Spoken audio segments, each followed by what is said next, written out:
자, 3교시 이제 보도록 하겠습니다. 자, 우리가 미기출 쭉 해가지고 쭉 한번 볼 거예요. 그리고 이제 맨 뒤에다가 이제 제 문제랑 이런 것도 좀 몇 개 들어가 있습니다. 자, 일단 형법부터 볼 건데요.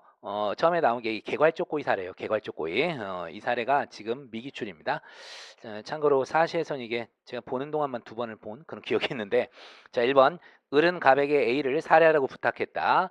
갑은 이를 승낙, 며칠 후 등산로에서 내려온 A의 머리를 돌로 내리쳤고 A는 그 자리에 쓰러졌으나 생명에는 지장이 없었다. 그러나 갑은 A가 죽었다고 생각, 사체를 숨기기 위해 인적이 드문 숲으로 가서 A를 파묻었다. 과학 수사 결과 A는 돌에 맞아 사망한 것이 아니라 땅에 묻혀 질식사한 것으로 밝혀졌다. 개괄적 고의 사례입니다. 그래서 여러분 쟁점 정리는 뭘 쓰면 되겠어요? 하나의 살인 기수인지 아니면 살인 미수와 과실치사의 실경인지 요게 이제 문제가 된다 해가지고 한번 검토하시면 돼요. 그래서 일단 가배제책에서 그렇게 나가는 거죠. 그래서 이제 살인죄 성배에서 문제에다 써놨죠. 한 개의 고의기수범인가 살인 미수 과실치사인가. 그래서 밑에 학설 이게 개 미인개 객사입니다. 이름만 쓰셔도 돼요. 개 미인개 객사. 그래서 개가 미인개 써서 객사했다 그렇게 요라 그랬고요. 개 미인개 객사. 참고로 사회적 형법적 행위표 준서를 굳이 안 쓰셔도 큰 무리는 없는데 웬만하면 써주는 게 좋긴 하다. 그래서 이 중에서 누구만 2번만 독특한 견해예요. 이게 살인미수와 과실치사의 실경이고 나머지 견해는 전부 하나의 살인기술 인정합니다. 그래서 판례는 제대로 외우셔야겠죠? 요 내용. 전 과정을 개괄적으로 보면 피해자의 살해라는 처음에 예견된 사실이 결국은 실현된 것으로서 피고인들은 살인죄 죄책을 면할 수 없다. 두 줄밖에 안 되니까 꼭 외우시고, 그래서 검토할 때는요. 일단 이게 뭐랑 비슷하다? 인과관계 착오와 사실상 유사하다는 점을 하세요. 그러니까 구조적으로 인과관계 착오와 유사하다. 그래가지고 우리 학설의 다수설이 인과관계 착오설이거든요. 인과관계 착오 특수형설. 네, 그쪽으로 끌고 가서요. 결국 어떻게 되죠? 우리가 인과관계 착오에 대해서 본질적 착오의 경우는 인과관계가 부정되지만 비본질적 착오일 때는 인과관계 인정돼요. 알겠죠? 그래서 참고로 본질적 착오는 상상할 수 없습니다. 그래서 비본질적 착오에 해당해서요. 결국 살인 기수가 된다. 이렇게 정리를 하십시오. 그리고 기타 범죄도 가점 요인으로 꼭 써주시길 바라겠습니다. 얘가 일단 증거인멸과 사체현익의 고의도 있었죠. 그래서 증거인멸은 구성괴당성이 없는 거예요. 그 다음에 이제 사체은닉에 대해서는 물론 이제 이거에 대해서 뭐 견해드리는데 저는 이렇게 갔습니다. 일단 불능미수 이쪽 위험성 판단으로 가자. 그래서 구객관설과 구체적 위험설에 따르면 위험성이 없습니다. 없고 결론만 쓰시면 돼요. 여기서.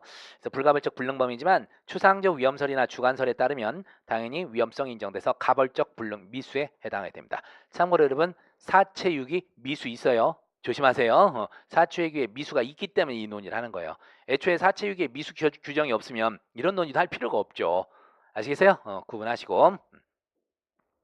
자, 그래서 이제 소개를 딱 썼죠. 갑은 A 사망과 관련 살인죄 죄책을 지고 불능미수 위험성 판단과 관련해서 추상적 위험설 주관설에 따르면 사체현역 불능미수와 상경관계 있다. 이렇게 처리하시면 되겠습니다. 자, 그다음에 이제 의뢰죄책인데요. 살인죄 교사범이에요. 살인죄 교사범. 다만 갑에게 사체현역 불능미수 이런 게 성립되더라도 이건 무슨 차고? 질적 차고. 그래서 여긴 책임 없다. 이런 식으로 간단히 하시면 되겠습니다. 하여튼 요 정리해 두시고 그 다음에 넘어가서 보시면 자, 신기한 게 우리 판례에서 아직 뭐 우연방위도 안 나왔고요. 불능미수도 안 나왔어요. 불능미수도 안 나왔어요.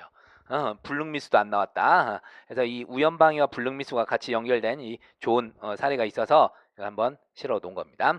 참고로 여기 있는 건 다 우리 법전형 모의고사 이쪽에 나온 그런 내용들. 물론 이제 제가 신설한 것도 신설이 아니라 그 신작 문제도 도중에 있긴 있어요. 근데 대부분 우리 모고에 있었던 그런 내용들입니다. 그래서 이런 걸 바탕으로 해서 내기가 좋으니까 정리해 보는 겁니다. 자, 평소 자신을 무시하는 갑에게 불만을 갖고 있던 을은 갑을 살해하기로 결심, 병에게 독약을 구해달라고 요청, 병은 을에게 독약을 구해줍니다. 자, 그리고 이게 실행에 나가게 되면 병은 무슨 죄가 되죠? 살인, 방조가 돼요. 알겠죠? 그리고 만약에 실행에 나가지 않으면 얘는 뭐죠? 예비방조밖에 안 돼요. 타인예비나 예비방조라서 죄가 안 됩니다. 근데 실행에 나가죠 어쨌든. 근데 이제 실행에 나가느냐 어쩌냐가 결국 이게 가벌적 불능 미수냐 불가벌적 불능범이냐에 따라 병의 죄책도 사실은 달라져요. 그거 좀 이해하시고 계속 갑니다. 며칠 뒤 을은 커피에 독약을 타 갑에게 줬고 실행에 착수도 했네요. 이를 마신 갑은 복통 호소하며 쓰러졌다. 이를 본 을은 불쌍하다는 생각이 들어 갑을 살리기 위해 응급실로 데려갔다. 그런데 을은 채사량에 독약을 넣으려고 했으나 다른 생각을 하다가 채사량이 현저입니다라는 양을 넣었다. 자, 어떤 내용인지 아시죠? 불능미수의 중지미수. 요것도 이때까지 못 나왔던 이유가 뭐냐면 그게 판례가 없어서 그래요. 불능미수의 중지미수는 판례가 없어서 계속 못 냈던 겁니다. 근데 일단은 다 한번 정리해 보겠습니다. 자, 계속해서 며칠 후 모든 사실을 알게 된 갑은 을이 기숙사방으로 들어오면 상해를 가하기로 마음먹고 불을 끈 채 을을 기다렸다. 얼마 후 갑은 방으로 들어온 사람의 얼굴을 가격하여 앞니 2개를 부러뜨렸으나 갑에게 맞은 사람은 을이 아니라 강도라기의 방으로 들어오던 A였다. 이게 바로 뭐죠? 우연방이죠. 우연방이. 여러분 설마 또 이거 위전착 써버리면 큰일 납니다. 그리고 상식적으로 작년에 냈는데 또 위전착 안 내요. 그러니까 오래된 또 안 내요. 그러니까 우연방이 우연방이. 그리고 우연방이도 쉽게 못 냈던 게 뭐예요? 판례가 없어서 그랬어요. 이때까지. 그래도 혹시 몰라서 이제는 대비를 합니다. 해서 가는 거다. 그래서 일단 갑의 제책은 우연방입니다. 우연방이. 자, 근데 여러분 우연방이 나왔다고 바로 우연방이가 위법성이잖아요. 바로 우연방이 들어가면 안 되지. 항상 제가 위법성이나 책임 쪽에서 논의가 되는 거는 뭐부터 논한 다음에 가라고요? 구성요건 논하고 가라고. 구성요건. 여기서 구성요건도 또 어떤 문제가 있어요? 구체적 사실의 착오 중 객체착오를 일으켰다고요. 그래서 구성요건부터 잘 검토하고 누구에 대한 상해인지부터 검토하고 들어갑니다. 아시겠죠? 참고로 우리 사실의 착오도 제대로 시험에 나온 적이 없었어요. 그건 정말 의아스럽죠. 우리가 수도 없이 구체적 사실의 착오 중 객체 착오, 방법의 착오, 구체적 법설, 법정적 법설, 추상적 법설 외웠는데 우리 선택형에는 자주 등장했지만 사례에서 한 번도 안 나왔어요. 이것도 좀 의아스럽습니다. 그래서 참 당황스러운데 그래서 정말 지금 특이로 찍히는 게 뒤에 가면 정범의 객체 착오 있죠. 이게 이제 공범에게 특히 교사범에게 무슨 착오가 되냐. 그게 우리 모고에 2번이나 나왔거든요. 그래서 그게 정말 특이이긴 합니다. 사실의 착오 관련해서. 그것도 실려있으니까 좀 이따 보도록 하겠고. 자, 강조한 대로 2번에서요. 일단 갑부터 갑니다. 강도에게 상해를 가한 건데 강도의 일을 을로 오인한 착오에 대한 평가부터 해서요. 이게 구성요건에서 쓰는 겁니다. 그래서 구체적 사실의 착오 중 객체의 착오에 해당하므로 구성요건적 착오에 관한 어떤 견해에 따르더라도 발생 사실인 A에 대한 상해 기수의 구성요건에 해당한다. 일단 여러분 상해죄 구성요건 간단히라도 쓰세요. 제가 참고로 여기 다 구성요건 안 썼어요. 구성요건 좀 뺐습니다. 분량상 뺐는데 조문하고 구성요건 좀 쓰셔야 됩니다. 여기 조문도 빠졌네. 세상에. 미안해라. 상해죄가 몇 조에 있을까요? 250? 7이나 8에 가면 있을 거예요. 왜냐면 258조가 특수상해잖아요. 특수상해. 아마 257조 정도 되지 않을까 싶습니다. 257조. 아님 말고 저도 그까지는 잘 못 외워요. 아마 257 그 정도가 그냥 그쵸? 상해고 다음에 뭐 중상 이런 것들이 뒤에 나오겠지. 자, 여하튼 자, 그래서 구성력 간단히 쓴 다음에 여기서 구체적 사실을 차고 평가하겠다 하면서 이렇게 가는 거죠. 아시겠죠? 그래서 상해죄 구성요건 평가하면서 이 차고까지 같이 간단히 쓰시고 그 다음에 이제 우연방위 법적 효과 나오죠. 상과 같이 정당방위의 객관적 정당화 사항이 존재하지만 주관적 정당화 요소가 결여된 경우 구성요건에 해당하는 행위의 위법성 조각 여부에 대해 견해 대립이 있다. 문제점 잘 쓰십시오. 참고로 제가 문제점 살려놓은 거는 웬만하면 이렇게 써주기를 바라는 마음에서 집어넣은 겁니다. 그래서 이제 학설 여기는 판례가 명백하지 않으니까 학설을 쓸 수밖에 없어요. 3가지가 나오죠. 결과반 가치 이론론, 그 다음에 행위반 가치 이론론, 그리고 이원적 인적 불법론. 아시겠죠? 그래서 상식으로 기억하세요. 결과반 가치 이론론에 따르면 여기는 객관적 정당한 상황은 존재하니까 당연히 뭐가 돼요? 결과반 가치 상쇄되니까 위법성 조각되겠죠. 하지만 행위반 가치 이론론은 반대죠. 주관적 정당한 요소는 그대로 존재하니까 당연히 위법하겠죠. 그래서 여기는 뭐예요? 기수범설로 갈 것이고 그 다음 세 번째가 이원적 인적 불법론. 이게 우연방위가 구조적으로 뭐와 비슷해요? 불능미수와 비슷하다는 거예요. 결과반 가치는 상쇄되고 행위반 가치만 남게 되는데 그게 뭐랑 비슷하다? 우리 불능미수랑 비슷하다. 그래서 불능미수 규정 유추 적용하자. 이게 현재 다수설입니다.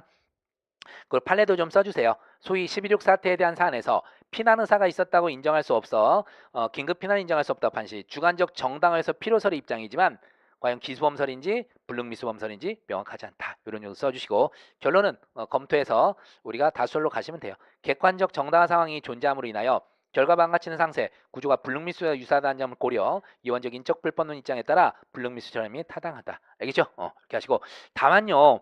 돌아가신 이재상 교수님은 이원적 인적 불법론을 취하시면서도 기수범설을 택하십니다.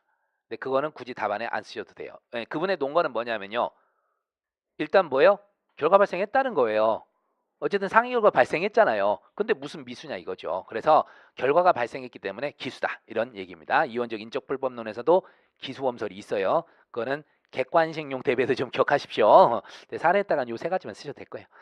자, 그러면서 이제 사안의 경우 결국 상해죄 불능미수입니다. 상해죄 불능미수에 해당한다. 이렇게 정리하시고, 자, 그 다음에 이제 중요한 게 이제 을이죠. 을과 병. 을부터 이제 갑니다. 3페이지 보시면 을이 갑에게 현저한 치사랑 미달 독약 먹이는 응급실로 데려가는 행위에 대한 죄책. 문제점 보세요. 여러 가지가 들어있어요. 행위자가 결과 발생이 처음부터 불가능하지만 이를 모르고 결과 방지를 위한 진지한 노력을 한 때 중지미수가 성립할 수 있는지 문제되는데, 우선 을이 갑에게 현저한 치사랑 미달의 독약을 먹인 행위가 불능미수인지 불능범인지부터 검토하고 중지미수 성부를 검토하겠다. 왜요? 실컷 중지미수 검토했는데 불능범이면 아무런 의미가 없잖아요. 그래서 불능미수와 불능범부터 먼저 검토한 다음에 불능미수에 해당할 경우를 전제로 중지미수 논의로 들어갑니다. 구조 기억하십시오. 순서. 그래서 현저한 치사량 미달의 독약을 먹인 행위의 불능미수 성부. 그래서 위험성 판단의 구별 기준입니다. 요 부분 별표하고 꼭 좀 외우십시오. 이게 아직 미기출입니다. 불능미수가 아직 안 나왔어요. 학설은 네 가지가 나오죠.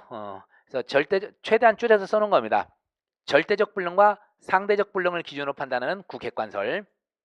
그 다음 일반인 또는 행위자가 인식한 사정을 기초로 일반인이죠. 일반인이 위험성을 판단하는 구체적 위험설. 그리고 행위자가 인식한 사정을 기초로 역시 일반인이 위험성 판단하는 추상적 위험설.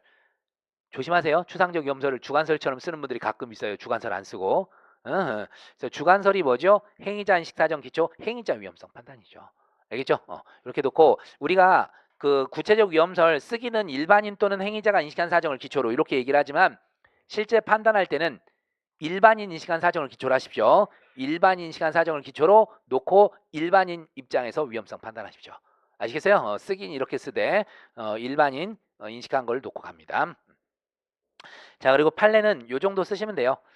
종래는 초불이 부자달인물 피해자 마시기에서 피해자 사례관 사안 등에서 구객관설 입장을 따랐으나 근자에는 소송비용 지급, 손해배상 청구 소송으로 제기한 사건 등에서 길게 썼는데 그냥 추상적 위험설을 따르고 있다. 그렇게 쓰셔도 됩니다. 다 안 쓰셔도 되고. 그래서 판례는 둘 다 섞어서 하고 있다. 이런 정도 보여주시면 돼요. 자, 그래서 사안의 경우 보면 결론 내리지 마시고요. 그냥 나눈 채로 계속 가십시오. 알겠어요? 불능미수 나오게 되면 어떤 걔네가 타당하고 어떻게 가겠다. 그렇게 가지 말라고요. 그럼 배점상의 불이익을 받는다니까요. 그래서 그냥 불능미수인 경우와 불능범으로 나눠서 가세요. 참고로 케이스에 100이면 한 90, 한 대여섯 개가 어떻게 될까요?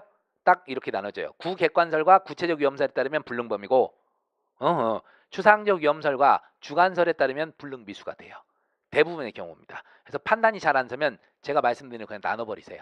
그게 제일 좀 편합니다. 대부분의 경우에 둘둘 나눠져요. 둘둘 나눠진다. 꼭 그런 건 아니라 그랬습니다. 그러니까 판단이 안 설 때는 웬만하면 그렇게 가는 게 거의 맞더라. 자, 그래서 여기서도 마찬가지입니다.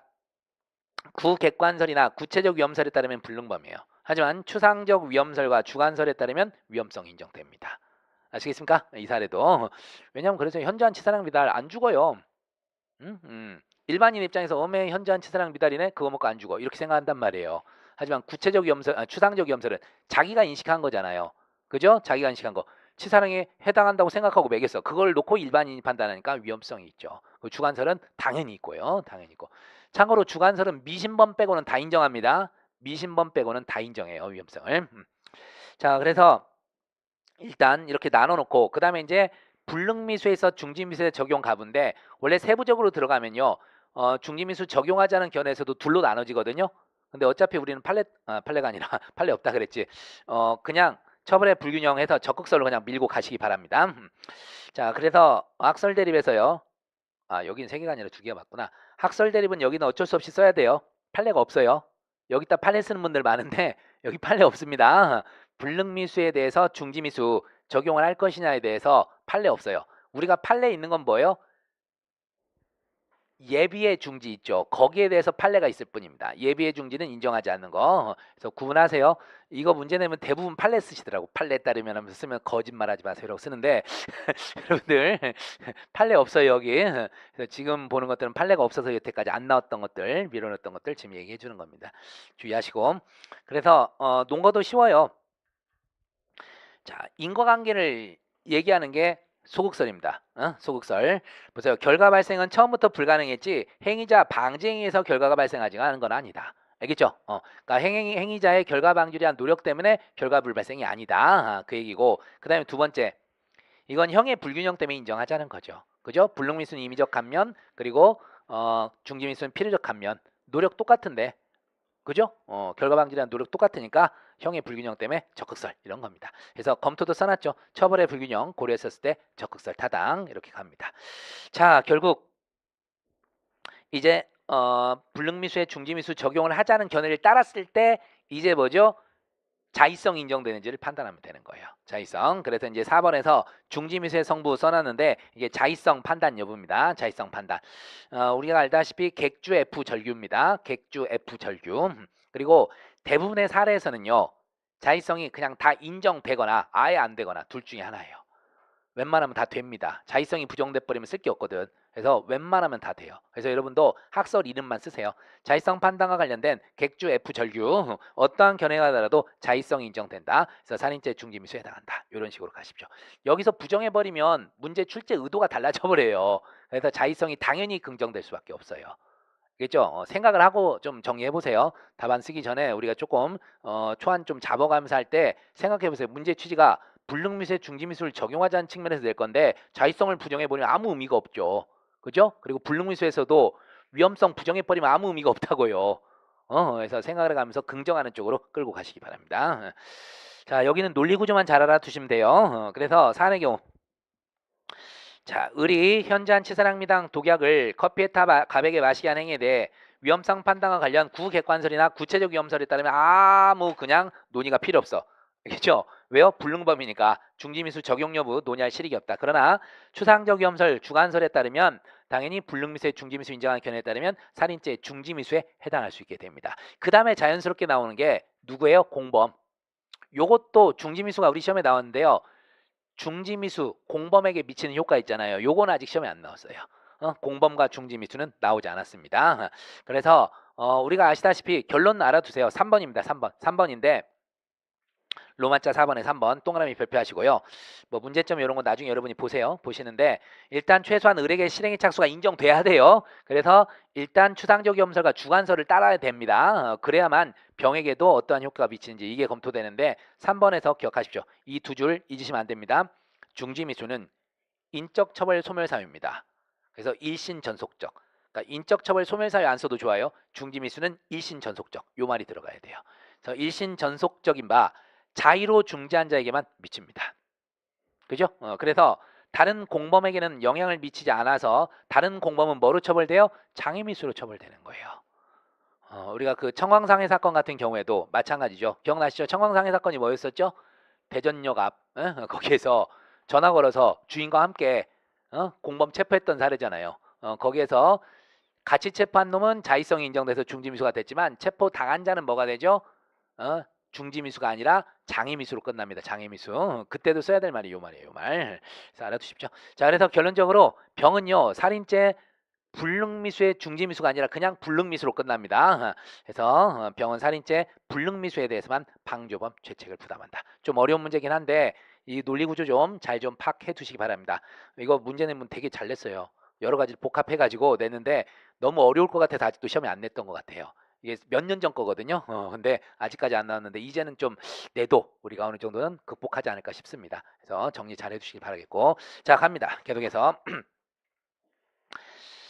자 일단 그 말씀드린 대로 요거는 특혜입니다. 진짜로 특혜 정범의 구체적 사실을 적어준 객체 착오가 공범에게 어떤 착오가 되는지 말씀드렸던 것처럼 우리 사실의 착오도 시험 안 나왔다니까요.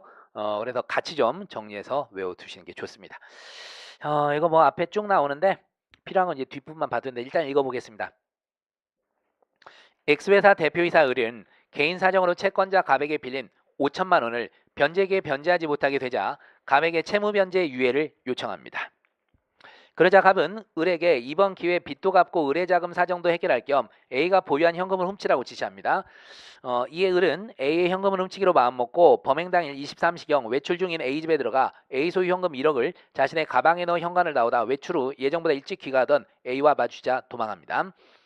자, A는 을을 체포하기에 약 1분간 추적 A 집에서 300m 떨어진 골목에서 을과 마주쳤고 을은 체포를 면탈하기 위해 A 복부를 뭡니까? 강하게 유리에 넘어뜨려 3주간 치료를 요하는 상처를 입히고 1억이 든 가방을 가지고 도망했다. 괜히 읽었어요. 만약 자 만약 갑이 을에게 A에 대한 강도를 지시하고 이에 동의한 을이 어두운 밤에 퇴근하는 B를 A로 오인하여 B의 재물을 강취했다면 갑과 을의 죄책은 당황스럽죠? 그래서 일단 읽자고 했잖아요. 제가 안 읽기도 뭐하고 참 이런 문제. 자, 어쨌든 갑이 을에게 A에 대한 강도 지시하고 이에 동의한 을이 어두운 밤에 퇴근하는 B를 A로 오인 B의 재물을 강취했다. 자, 이렇게 되는 건데요. 자, 일단 누구부터 가야 돼요? 정범부터 가야죠. 그래서 을부터 갑니다. 을. 여러분 강박관념에 빠져서 갑부터 쓴다는 마음 버리셔야 돼요. 갑이 교사자고 을이 정범이면 을이 꼭 을부터 쓰는 겁니다. 자, 그래서 을의 강도죄 성분 333조. 그래서 일단 여기서도 뭘 써야 되냐면 객관적 구성 요건을 잠깐 안 썼는데 여기서도 강도라는 걸 간단히 쓰셔야 돼요. 강도라는 걸 쓰시고 그 다음에 구체적 사실의 착오 중 객체의 착오의 과 이쪽으로 들어갑니다. 자, 문제점 봅니다. 인식사실과 발생사실이 어느 정도 부합할 경우 인식사실에 대한 고의를 발생사실에 대한 고의로 전용 내지 유용할 수 있는지가 문제된다. 이게 구체적 사실의 착오입니다. 그러니까 사실의 착오에서 나오는 게 바로 이거예요. 인식사실과 발생사실이 어느 정도 부합할 경우 인식사실에 대한 고의를 발생사실에 대한 고의로 전용 내지 유용할 수 있겠느냐. 요 논점. 자, 그래서 학설은 우리가 알고 있죠. 인식사실과 발생사실이 구체적으로 부합하는 경우 발생사실에 대한 고의기술 인정하는 구체적 부합설, 법정적으로 부합하는 경우 발생사실에 대한 고의기술 인정하는 법정적 부합설, 그리고 가벌적 사실이라는 점에서 추상적으로 중첩하는 범위 내에서 경한제 고의기술 인정하는 추상적 부합설. 우리가 추상적 부합설이 좀 잘 안 나올 거예요. 우리가 입에 딱 잘 안 감기잖아요. 그래서 조금은 요거 좀 신경 써서 기억하십시오. 가벌적 사실이라는 점에서 추상적으로 중첩되는 범위 내에서 경한제 고의기술. 항상 추상적 부합설은 경제 기술을 인정하잖아요. 특히 우리 추상적 사실의 착오에서 나오잖아요. 경제 고의로 중재 실현, 경제 기수 과실 중재 상경. 그다음에 중재 고의로 경제 실현하면 중재 비수 경제 기수 상경 이렇게 가잖아요. 그래서 항상 추상적 부합설은 경한제 기수 인정합니다. 그래서 그거를 좀 생각하면서 외워두십시오. 자, 팔레 태도. 요 팔레 쓰시면 딱 될 거예요. 타격의 착오, 방법의 착오. 갑이 만약에 객체 착오를 써버리면 의미가 없어요. 객체 착오 간에는 학설 간의 대립이었기 때문에 알겠죠? 그래서 방법의 착오 관련된 판례를 꼭 쓰셔야 됩니다. 그래서 갑이 형수를 살해하고 몽둥이를 내리쳤으나 등에 엎여있던 조카 병의 머리에 맞아 병이 사망한 사안에서 소위 타격의 착오가 있는 경우랄지라도 행위자의 살인의 범위 성립에 방해가 되지 않는다 판시 법정적 부합설의 입장이다. 그냥 그대로 박아서 써주십시오. 판례 써주시고 검토해서 추상적 부합설은 발생하지도 않은 경한범죄 기술을 인정한다는 점에서 타당하지 않고 구체적 부합설은 기수 인정 범위가 지나치게 협소하다. 이렇게 그냥 결론 내리십시오. 그리고 여기 웬만하면 법정적 부합설 따라하는 게 편합니다. 그래서 법정적 부합설 타당. 그래서 경우 딱 나와있죠. 사안에서 결국 어떻게 됩니까? 근데 사안은 뭐죠? 객체착오잖아. 구체적 사실의 착오 중 객체착오라서 행위자 인식사실, 발생사실, 구체적으로 일치한 경우 고의가 인정된다는 점에서 학설간 이견 없다. 길게 써놨는데요. 간단히 쓰세요. 구체적 사실의 착오 중 객체착오에 해당 학설간의 이견 없이 발생사실에 대한 고의기수 인정. 그렇게 짧게 쓰셔도 되겠습니다. 그래서 사안에서 을이 강도 고의로 B를 A로인 재물 강취했더라도 당연히 뭐예요? B에 대한 강도 책임을 진다. 넘어가시고 자, 그 다음에 쭉 연결됩니다. 자, 요거는 참고로 그 올해 모고에도 나왔던가? 기억이 안 나네. 어쨌든 두 번이나 나왔다 그랬어요. 두 번이 나왔고, 자, 갑의 강도 교사 범의 성분 나옵니다. 피교사자의 객체 착오의 효과. 학설 대립이 있는데, 요걸 안 써버리면 섭섭해요. 쓸 게 없거든. 그래서 좀 쓰고 가시기 바랍니다. 쓰고 가시는데 간단해요. 공범 종속성설의 입장에서요. 정범이 객체 착오니까 공범도 객체 착오가 된다. 이런 견해가 있고 구조적으로 가자는 거예요. 실질에서 구조적으로 보면 방법의 착오와 유사하다. 그래서 방법의 착오로 가자. 그게 다수설입니다. 자, 보겠습니다. 교사범은 정범에 종속되는 협의의 공범이기 때문에 착오론에서도 정범에게 종속하여야 한다는 객체 착오설. 그 다음 피교사자의 객체 착오를 교사자의 관점에서 보면 방법의 착오와 동일한 구조를 가지고 있다. 그래서 교사자에게는 뭐가 된다? 방법의 착오가 된다는 견해. 아시겠죠? 두 견해 쓰시고 검토는 자, 교사자 입장에서 보자고요. 피교사자 객체의 착오는 자신이 의도했던 객체에 타격을 가지 못한 것으로 보는 것이 타당하므로 방법의 착오로 보면 타당하다. 이렇게 가십시오. 이게 다수설이에요. 그리고 우리 채점 기준표도 다 이 다수설대로 웬만하면 이제 해놨고요. 자, 그래서 사안에서 피교사자인 을이 B를 A로인 강추한 것은 객체 착오에 해당하는데 교사자인 갑에게는 방법의 착오가 된다고 본다. 이 중에서 이제 판례가 취하는 법정적 부합설에 따르면 갑은 발생 사실의 B에 대한 강도죄 교사범의 죄책을 부담하게 됩니다. 알겠죠? 다만 이제 혹시 몰라서 이제 구체적 부합설 주장하시는 분들 때문에라도 배점을 위해서 참고로 우리나라 추상적 부합설 주장하시는 분 사실상 없어요. 그러니까 걱정 말고 구체적 부합설에 따르면 갑은 A에 대한 강도 미수 그리고 B에 대한 과실 강도예요. 사실은. 근데 과실 강도는 있어 없어? 없어요. 그래서 그냥 A에 대한 강도 미수에 대해서만 교사 책임을 지는 거예요. 아시겠죠? 구체적 부합설 따랐을 때까지도 한번 결론을 써주시면 배점은 다 받게 될 겁니다. 됐죠? 이렇게 정리해 두십시오. 상당히 중요한 그 논점입니다. 3번 꼭 좀 특 A로 말씀드리겠습니다. 4번도 똑같은 특 A가 또 나왔네. 제가 뭐 계속 진모에서도 나 했었고 뭐 그런 것들인데요. 예금 통장 잊지 마시라고요. 예금 통장 절대 잊지 마시라. 시험 나오면 이 예금 통장 계좌 이체한 사례를 반드시 내게 될 거예요. 그래서 논점이 두 개가 기본적으로 나오게 될 겁니다. 자, 4번 봅니다. 갑은 을이 요구한 돈을 마련하기 위하여 친구 병과 의논하였고 그 병은 갑의 사촌형 씨 돈을 훔쳐 주라고 교사합니다. 갑은 옆 동네 사는 사촌형 뭐 써야 돼요? 친고죄라는 거 쓰셔야죠. 집에 가서 C의 예금 통장을 가지고 나와 현금 자동 지급기로 간 다음 현금 지급기로 C 명의 계좌에서 자신 명의 계좌로 1천만 원을 계좌 이체한 후 제자리에 갖다 놨다. 일주일 후 이 사실을 알게 된 사촌형 씨는 갑을 고소했네요. 처벌하는데 아무 문제 없네요. 그래서 공소 제기하는데 아무 문제 없군요. 갑과 병의 재책인데 자 일단 갑부터 갑니다. 자 두 가지로 나누라 그랬어요. 예금 통장에 대해서는 무슨 죄예요? 절도가. 계좌 이체한 건 뭐로 가야 돼요? 컴사기가. 그 예금 통장에 대해서 주소가 뭐죠? 절도죄에서 주소가 불법 영득사라고요. 불법 영득사. 아시겠어요? 불법 영득사. 그리고 뒤에 계좌 이체는 컴사기인데 거기서 주논점은 뭐죠? 친족상도래. 논점이 그렇게 갑니다. 자, 해서 일단 주거침입 놓치지 말고요. 주거침입 항상 쓰자. 더 강조 안 해도 되죠? 주거침입 무조건 써야 된다. 그래서 평소 출입이 허용된 사람이라 하더라도 범죄 목적으로 타인의 주거에 들어간 경우 관리자의 명시적 추정적 의사에 반함으로 주거침입죄 성립한다. 너무나 많이 나온 판례니까 꼭 좀 외우시고요. 그래서 갑이 예금 통장 절취하게 동거하지 않은 사촌형 씨의 집에 들어간 건 당연히 주거침입니다. 그래서 예금 통장에 대한 절도 329조 문제점 보세요. 여기서 불법 영득 의사를 꼭 강조해 줘야 돼요.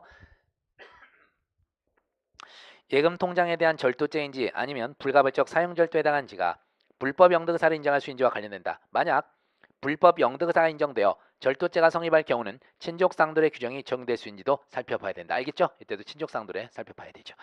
자, 그래서 뭐 요 판례 나오게 되는데 반드시 써야 될 게 뭐예요? 예금 통장, 예금액 증명 기능이 있다.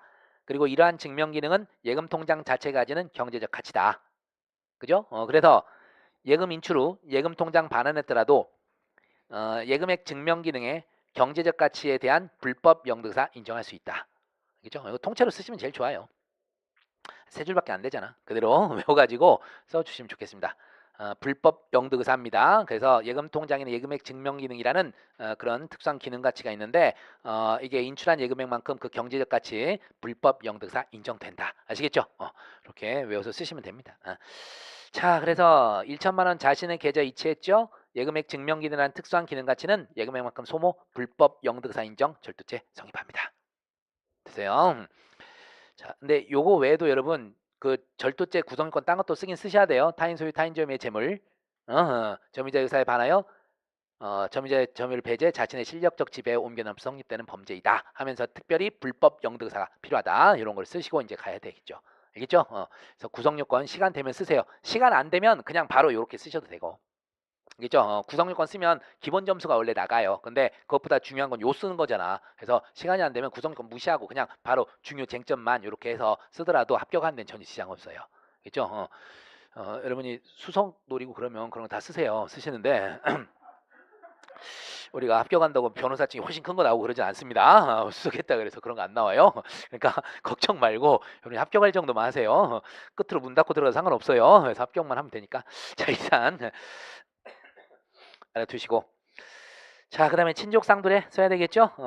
갑은 씨와 동거하자는 친족에 해당하므로 328조 이항 신분관계 있으므로 갑이 범한 절도죄는 친고죄에 해당한다.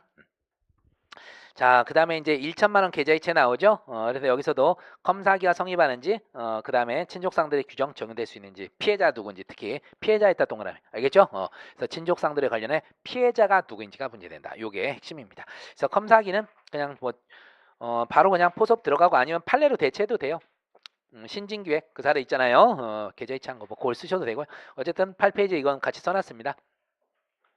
쭉 포섭해놨어요. 갑이 컴퓨터 등 정보 처리 장치에 해당하는 현금 지급기에서 권한 없이 타인인 씨명의 예금 통장의 비밀번호라는 정보를 입력. 참고로 권한 없이 정보 입력입니다. 계좌이체는 권한 없이 정보 입력. 네, 자신 명의 계좌로 1천만 원 계좌이체 예금 채권 취득했습니다. 이 예금 채권이 재산상 이익이에요. 요걸 못 써가지고 그 1,000만 원에 해당하는 그 재산상 이익을 막 이런 말 쓰는데 예금 채권이에요. 예금 채권이라는 재산상 이익입니다. 자, 본제 성립함이 지장 없다 하면서 판례 하나 생각나면 쓰시면 돼요. 우리는 판례 생각나면 무조건 쓰세요, 여러분.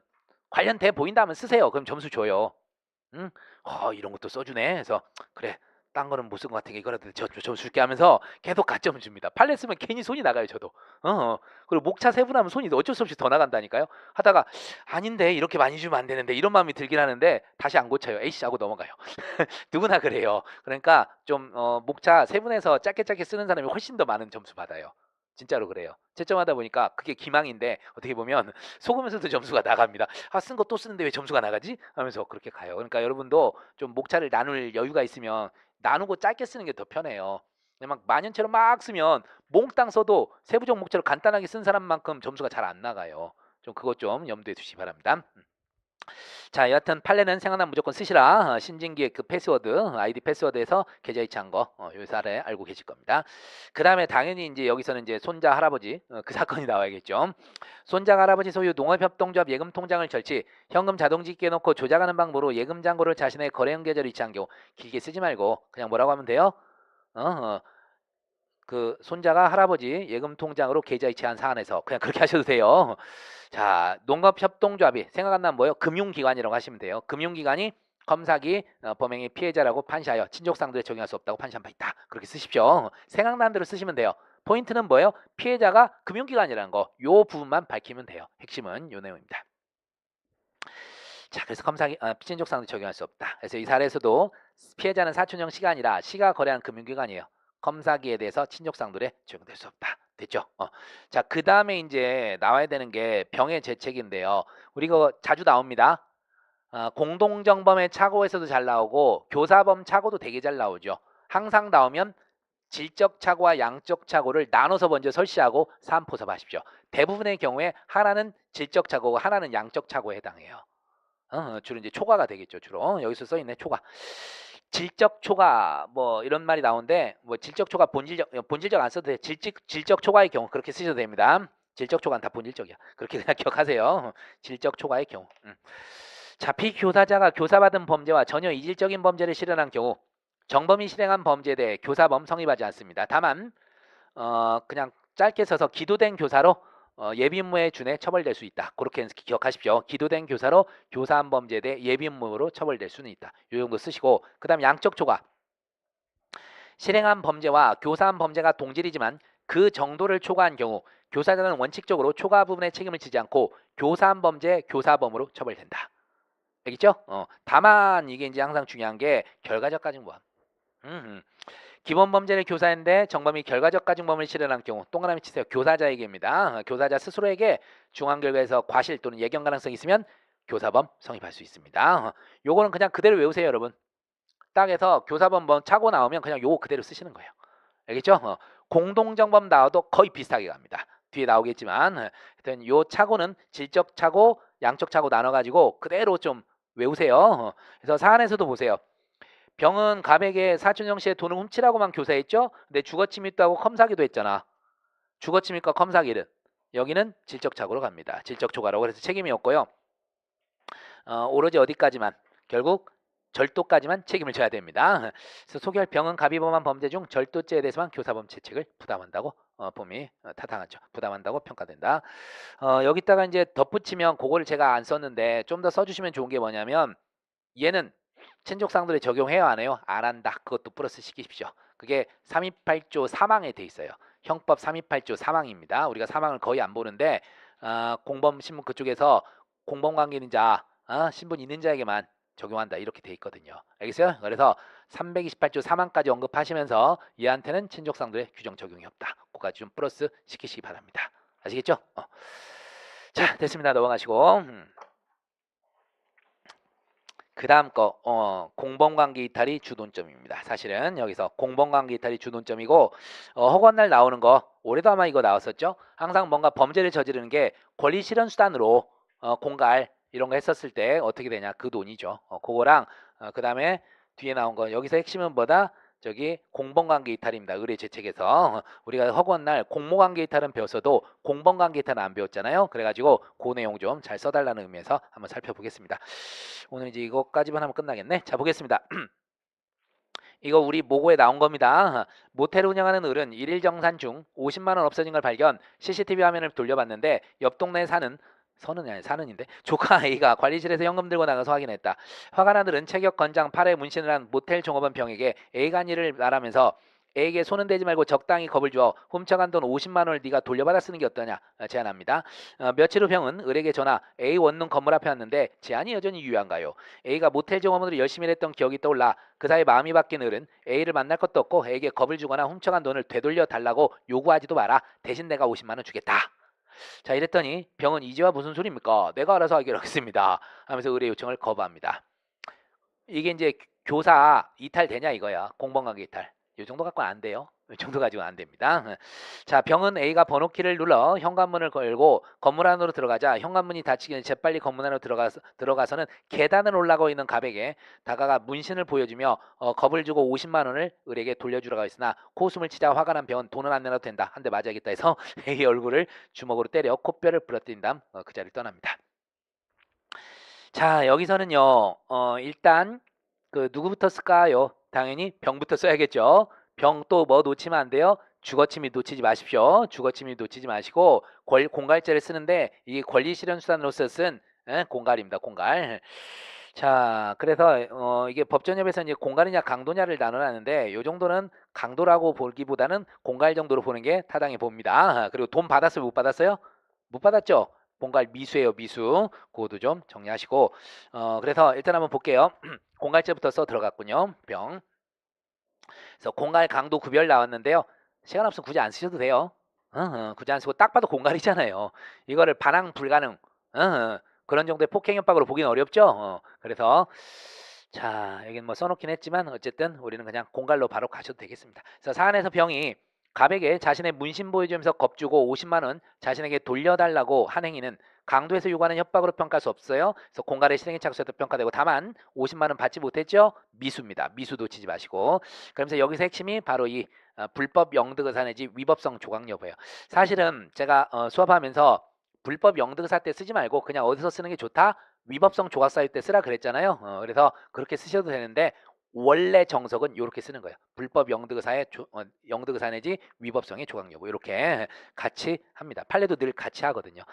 그래서 보면 훔쳐간 돈을 을에게 돌려주라고 하였다는 점에서 영득의사나 정당에서 위법성 조각되는지 아닌지 문제가 되지만 판례는 행위자에게 뭐 반환 청구권이 있어도 점유자의 승낙 없이 물건을 가져갔다면 절도죄가 성립한다고 판시 절취의 불법설 따르고 있습니다. 그래서 불법 영득의사 있다고 봐야 되고 알겠죠? 아무리 정당한 권리자라도 의사의 반해서까지 권리 실현은 불법하다. 요 말이 들어가야 돼요. 밑줄. 아무리 정당한 권리자라더라도 상대방의 의사에 반하여까지 권리를 실현하는 것은 불법하다. 알겠죠? 요 문구로 불법 영도사 인정하시고 그 다음 이제 위법성 관련해서 이렇게 썼어요. 채권 추심 등 권리행사 수단으로 협박한 경우 해악의 고지가 정당한 목적을 위한 상당한 수단이라고 볼 수 있으면 위법성이 조각되지만 그렇지 아니할 경우에는 위법성이 조각되지 않는다. 옛날부터 알고 있던 거죠. 그래서 시간 없으면요 그냥 위법성 조각해서 써버리시라고요. 알겠어요? 불법 영도사 따로 논하지 말고 그냥 구성권 공갈죄 미수에 해당하는데 과연 권리 실현 수단으로 위법성이 조각되는지 그냥 그렇게만 쓰시더라도 점수는 다 받을 거예요. FM은 불법 영도사랑 같이 쓰는 건데 시간 없어. 이거 언제 써? 교수님 보고 쓰보라 그래. 자기도 못 써. 그렇죠? 그래서 여기서도 그냥 위법성 조각으로 쓰는 게 훨씬 더 합리적이고 효율적입니다. 일단은 제가 실어놓긴 다 실어놨어요. 자, 그래서 여기서도 공갈미 수행과 위법성 조각될 수 없다고 평가되죠.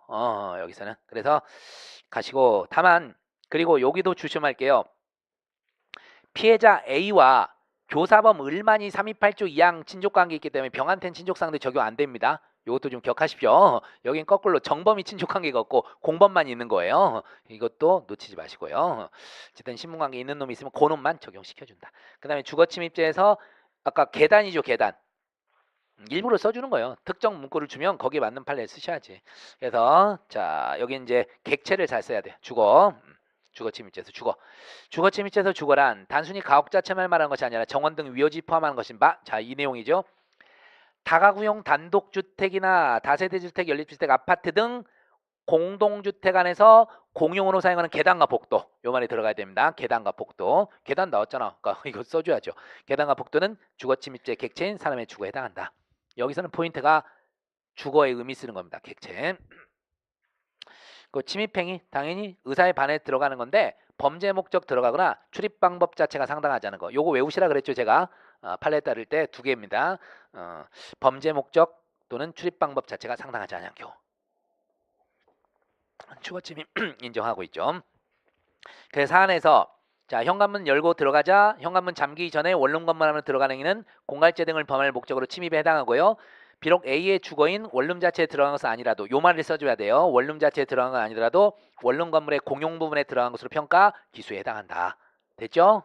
요 문구 쓰시고 상해 당연히 쓰시고요. 상해 되고 그래서 소결론 주거침입 공갈미수 상해 다 별개의 범위에 따른 별개행위 실경입니다. 별개의 범위에 따른 별개행위 실경.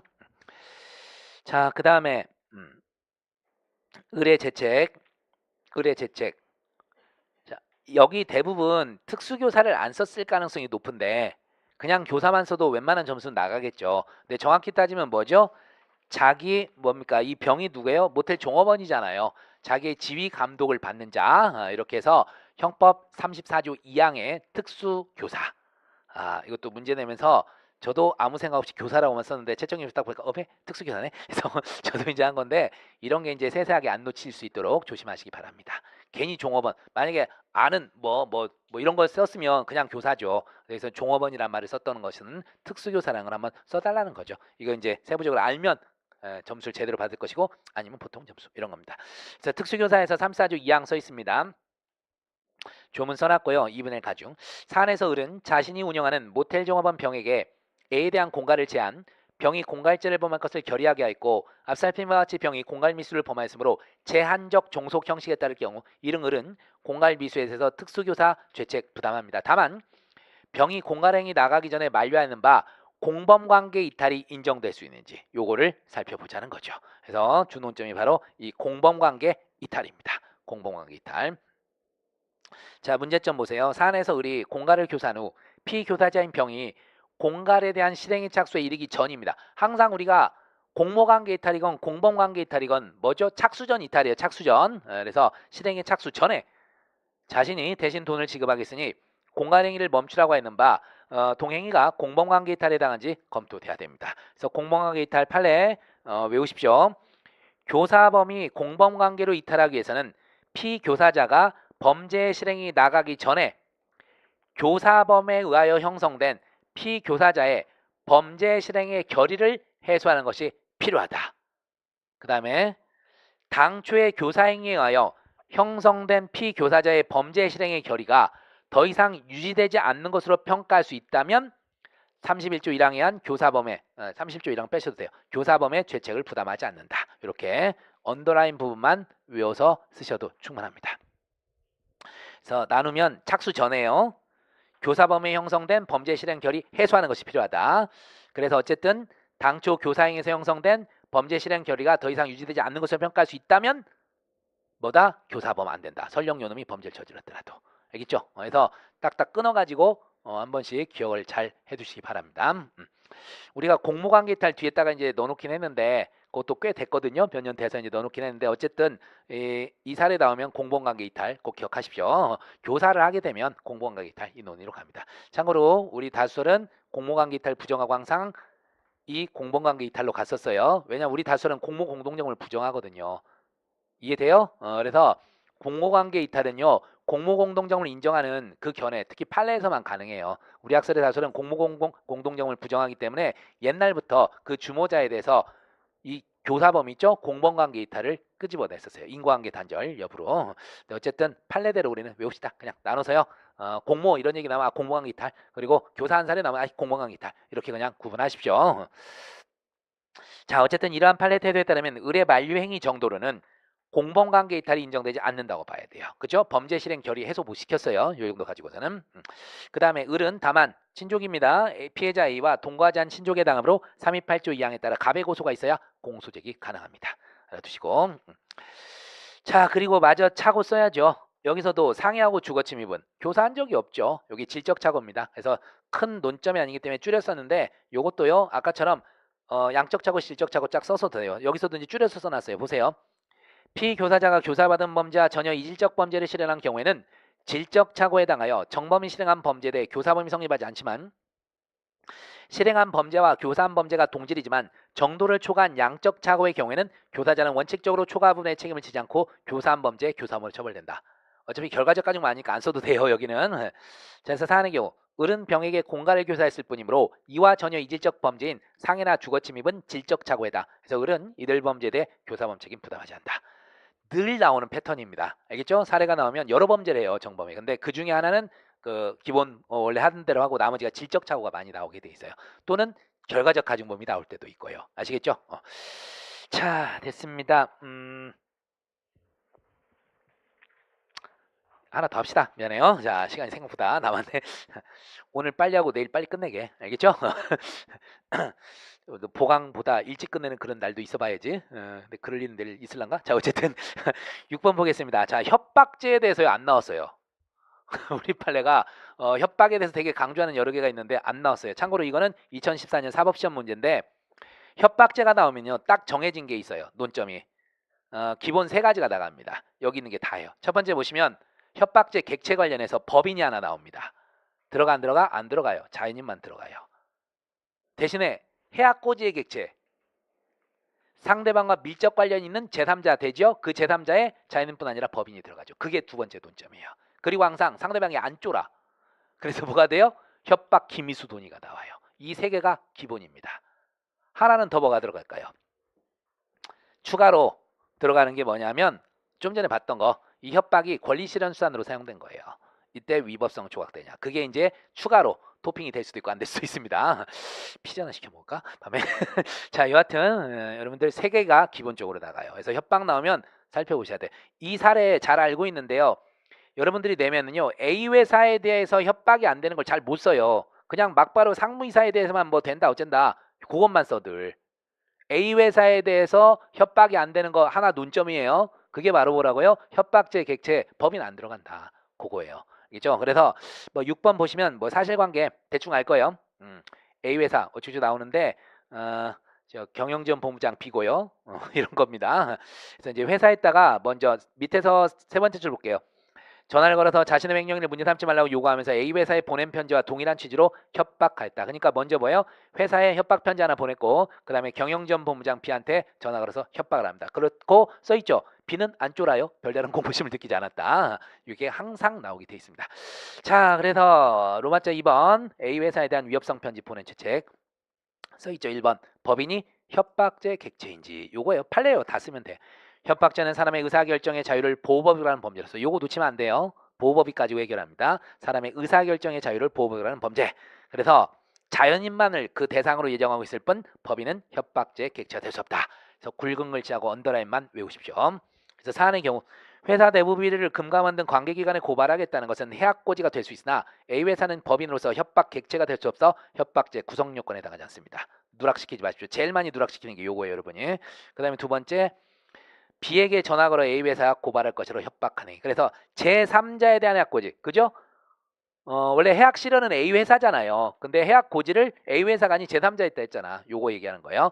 그래서 제3자에 대한 해악 고지가 협박죄가 되는지. 자, 제3자에 대한 해악 고지 나오죠. 피해자 본인이나 친족뿐 아니라 그 밖에 제3자에 대한 법익 침해 결과를 내용을 하는 해악을 고지한 것이라 하더라도 요게 핵심이죠. 피해자 본인과 제3자가 무슨 관계 있어야 돼요? 밀접한 관계 있어야 된다고. 밀접한 관계. 그 해악의 내용이 피해자 본인에게 공포심을 일으킬 만한 정도의 것이라면 협박죄가 성립할 수 있다. 자, 이때 제3자에는 당연히 뭐가 들어가요? 자연인뿐 아니라 법인도 들어간다. 자연인뿐 아니라 법인도 들어간다. 그래서 제3자 자연인 법인 들어간다. 그래서 사안에서 B는 A 회사와 밀접한 관계 있죠? 경영지원 본부장이니까. 그래서 회사 내부 비리를 고발하겠단 말에 공포심을 일으킬 수 있다고 평가되고 되는 데죠. 되고는 데가 아니라 되는데 실제로 B가 공포심을 느끼지 않은 경우 협박 미수에 해당하는지가 문제되다. 이렇게 끌어갔어요. 일단 협박이 되는데 기수인지 미수인지 살펴보자. 그러면서 2번에 써놨죠. 협박의 기수시기. 우리 판례는 추상적 위험설입니다. 그래서 쭉 갑니다. 고지된 해악의 내용이 일반적으로 사람으로 하여금 공포심을 일으키게 하기에 충분한 것이어야 되지만 상대방이 그에 하여 현실적으로 공포심을 일으킬 것까지 요구한 것은 아니고 어쨌든 해악을 고지함으로써 상대방이 의미를 인식한 이상 협박 기수 이렇게 기억합니다. 그래서 세 번째 줄까지 하시고 마지막 줄에 그냥 협박 기수 이렇게 가시면 되겠어요. 현실적으로 공포심을 요구한 것은 아니다. 해악을 고지하면서 상대방이 의미 인식하면 바로 협박 기수다. 아시겠죠? 이 내용 쓰시고 자, 경우에 따라서요. 미수가 나올 수도 있어요. 우리 협박 미수 있어요. 뭐죠? 도지인. 해악이 도달하지 않았다. 도달했으나 지각하지 못한 경우 해악의 의미를 인식하지 못한 경우 세 가지입니다. 협박 미수도 좀 같이 외워두십시오. 그래서 사안의 경우 협박죄는 사람의 의사결정의 자유를 보호법이라는 위헌범이라 봄이 상당하므로 위헌범이란 말을 꼭 써주세요. 위헌범이라 봄이 상당하므로 B가 공포심을 느끼지 않았더라도 일반인이 공포심을 느끼기에 충분하므로 협박은 기수에 해당한다. 이렇게 정리하겠습니다. 이 협박죄도 꼭 나와야 돼요. 우리 업무방해도 그렇게 나올 거라 했더니 올해 나왔잖아요. 그래서 협박도 당연히 이제는 나올 때가 됐습니다. 전압 판례까지 있으니까요. 네, 됐습니다. 오늘 여기까지 하도록 하겠고요. 그래서 뭐 형법은 빨리 못 나가겠지만 형소는 아마 뒤에 좀 빨리 나갈 거예요. 그래서 내일 밤 늦게까지는 안 할 것 같습니다. 내일 참고로 오후부터 있어요. 보강해가지고. 네. 자, 오늘 수업 여기서 마치겠습니다. 수고하셨습니다.